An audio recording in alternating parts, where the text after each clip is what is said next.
नमस्कार मित्रों, सनातन को जानो यात्रा के इस मंच पर आपका फिर एक बार स्वागत है। आज जो विषय लेकर चलेंगे वो रहेगा कि जिस प्रकार देखने में आता है कि मृत्यु से पूर्व व्यक्ति के मुख में तुलसी के पत्र या गंगा जल आदि डालने की जो प्रथा है, इसका क्या व्यक्ति की गति में कोई योगदान होता है अथवा यह सिर्फ एक औपचारिकता भर रह गया है। तो इस पर बात करेंगे। इस पर सोशल मीडिया में काफ़ी तरह के भ्रम हैं, जो कि ऐसा दिखाया जाता है कि अंतिम अवस्था में अगर व्यक्ति को तुलसी पत्र या गंगा जल मुख में डाल दिया जाए तो उसकी गति सद्गति हो जाती है।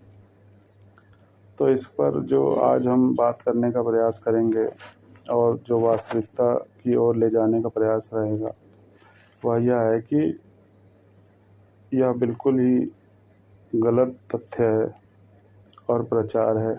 हाँ, यह स्वयं को तसल्ली देने के लिए अच्छा हो सकता है और मृत्यु भोगने वाले व्यक्ति को भी यह एक अल्प समय की तसल्ली अवश्य दे सकता है। लेकिन आपको बता दूं कि अंत समय में व्यक्ति के मुख में गंगा जल या तुलसी पत्र आदि डालने से उसकी गति में नगण्य या कहा जाए तो ना के बराबर फल मिलता है। मतलब कि अंत समय में किए गए प्रयास लगभग निष्फल ही होते हैं। जिस प्रकार एक चाकू से फल काटने एक बिना धार वाले चाकू से फल काटने के लिए फल काटना संभव नहीं होता है और फल काटने के लिए पहले थोड़ा समय चाकू की धार बनाने में लगाना चाहिए, उसके बाद ही अंततः रूप से फल सही से कटता है। उसी प्रकार जिस व्यक्ति को अपनी सद्गति की ओर प्रस्थान करने का मनोभाव हो, उसे जीवन रहते उसके लिए प्रयास करना जरूरी है।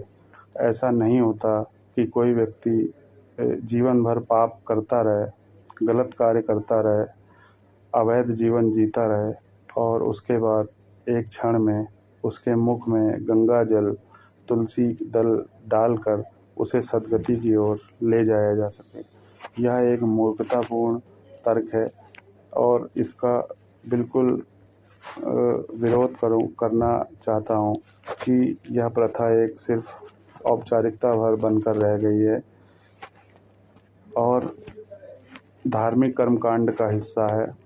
इससे ज़्यादा कुछ लाभ नहीं होता। हाँ, एक ऐसा देखने वाले को एक तसल्ली ज़रूर मिलती है कि हमारे प्रयासों द्वारा एक मृत्यु भोगने वाले व्यक्ति को की सद्गति होगी और ऐसा वो मनोभाव रखता है।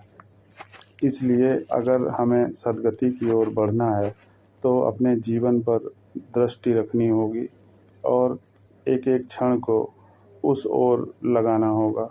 अन्यथा ऐसा कोई उपाय सनातन में नहीं है कि हम एक क्षण के उपाय से अपने पूरे जीवन की जो गति है उसको मोड़ने का प्रयास कर सकें। इसलिए ऐसे ढोंग और पाखंड से बचने की ज़रूरत है और कोई व्यक्ति अगर जीवन भर धर्म से चलता है और धर्म को केंद्र में रखकर जीवन जीता है तो उसे तुलसी या गंगा जल की भी ज़रूरत नहीं पड़ेगी।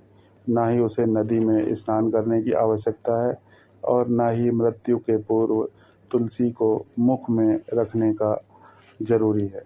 इसलिए ऐसी मूर्खता से बचें और एक वास्तविक सनातन की ओर चलने का प्रयास करें।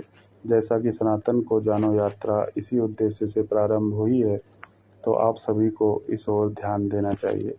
अगली बार मिलेंगे किसी और विषय के लिए और विषय के पर प्रकाश डालने का प्रयास करेंगे। तब तक के लिए नमस्कार।